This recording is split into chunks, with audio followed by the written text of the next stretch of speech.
Iets gebeur wanneer ons toelaat dat Jesus ons van binne af lei.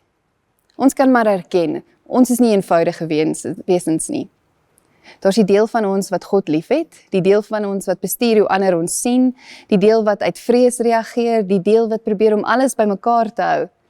En ons leer om te lewe vanuit watter deel ook al vir ons die veiligste voel.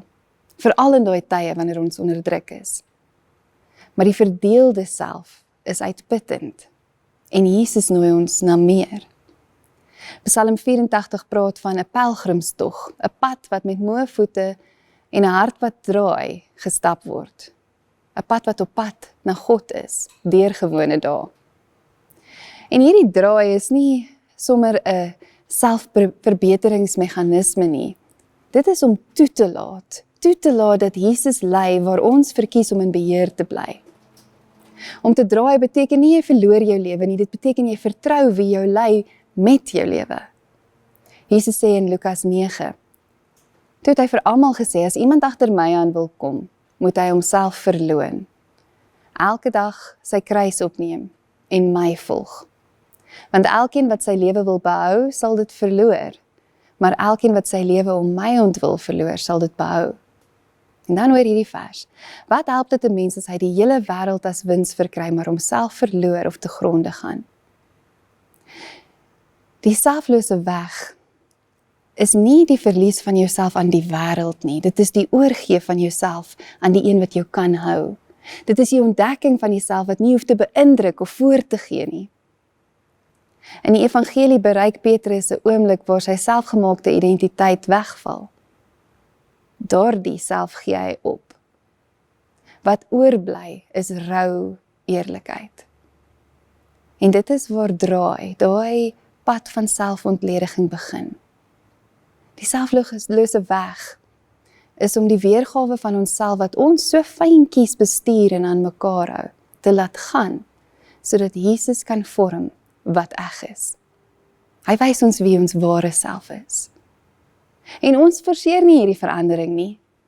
Ons gee net oor dat hy kan werk.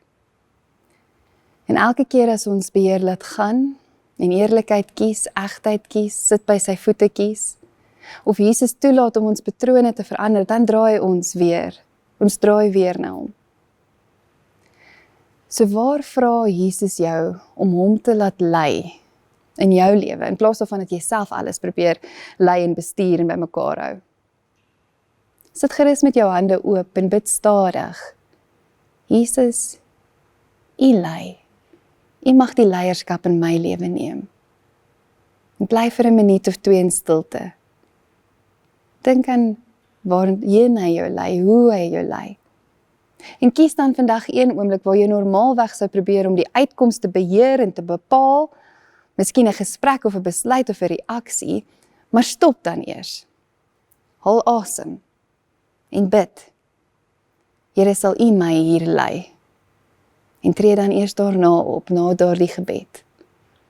En let vanaand op, as jy nou terugdink oor jou dag, wat het verander toe jy hom toelaat om jou te lei? Kom ons bid saam.